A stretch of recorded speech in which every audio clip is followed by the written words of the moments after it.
Well everyone, World War III is almost here. Or maybe we've already been in it.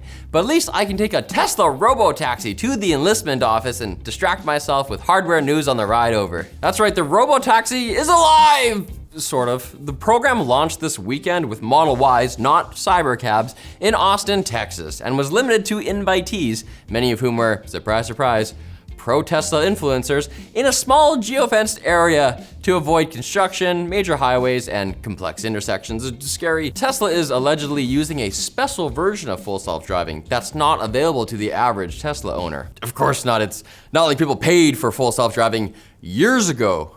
They did. Oh, they did. Well, kind of sounds like Tesla doesn't trust the technology yet.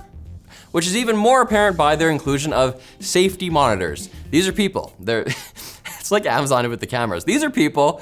Elon promised unsupervised trips by June. It is June, but this launch not only has chase cars in some instances following the 10 to 20 Model Ys, but each taxi also has safety monitors in the front passenger seats with kill switches ready to end the trip. Better than your life.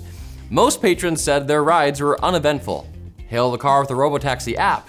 Find it at the pickup location, show the safety monitor to your phone, and away you go, out into the wild blue geofenced yonder, and straight into perhaps oncoming traffic. Thankfully, there have been no accidents yet. Elon stated that there will be over 1,000 driverless vehicles within a few months, and rides currently only cost a flat rate, regardless of distance, of $4.20. Oh, Elon, you're so quirky. That's the weed number, man. That's like the 69th time he's said that. Nice. Speaking of rich people stuff, soon your 5090 could pull 1,000 watts. We've actually got a few GPU tidbits for you here, but let's start with Der Bauer shunt modding a liquid-cooled Astral card to draw a conservative 800 watts. Definitely not the limit, but enough to outperform the super expensive RTX Pro 6000. In 3D Mark Speedway, it may have been only by like 0.6 FPS, but hey, that card costs over $10,000. A win's a win. Hate NVIDIA? Dozens of Linux and Intel Arc users can rejoice. It's been found that disabling Intel's graphics security mitigations can net a nice 20% uplift in OpenCL and level 0 in Ubuntu. This can be a little risky. Security measures are in place for a reason, but Intel seems confident that it'll be fine, totally fine. They're so confident you can already grab the OpenCL and Level 0 compute stacks on their GitHub pages, sans security. And for more free performance, this time for hundreds of you, Jay's 2 cents has pointed out that systems rocking the 13th or 14th gen Intel chips and NVIDIA graphics cards might not actually have rebar enabled. BIOS says it's enabled. GPU-Z says it's enabled, but you'll need to dig into the NVIDIA Profile Inspector to know the truth and potentially make a change. Check out Jay's video for more information, and then check out our sponsor! Ohsnap! They looked at all the bulky, cheap, plasticky phone grips out there and thought, how about not that? Then they made the Snap Grip Luxe, a multifunctional, MagSafe compatible, strong as hell phone grip that's somehow still thinner than your camera bump. Look at this thing in grip mode. Now look at it in kickstand mode. And what, it's charging now? And it's magnetically sticking to all sorts of metal stuff so you can do video calls or watch a show and remember what it's like to have both hands free? Yeah, I mean, that's gonna happen sometimes. It's time to upgrade to a phone grip that doesn't suck. Check out the Ohsnap Snap Grip Luxe at our link in the description. But what about the Quickbits? In preparation for the Xbox Ally X, Microsoft has been spotted testing out their consolidated game library in the Xbox app. Finally, an end to game segregation across platforms, a beautiful world where Steam and Xbox games can live together in harmony. To try for yourself, just download the Xbox Insider Hub on PC and join the gaming preview, then take a look at the My Library section.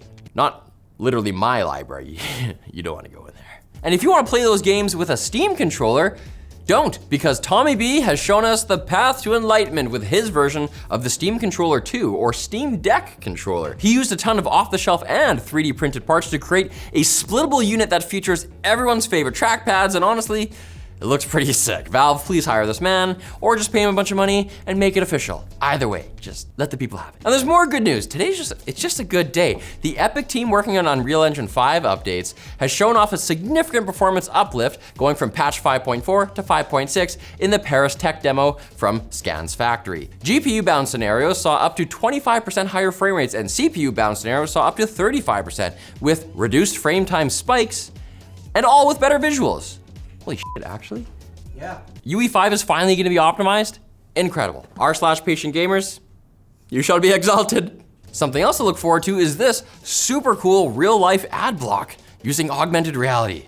You see an ad or a product, it gives a big transparent ad block logo. But soon, thanks to Stigen Spavenhof, I'm so sorry, man, you too could be inundated with giant red rectangles. It's not perfect, but it's a cool first step to an ad-free world.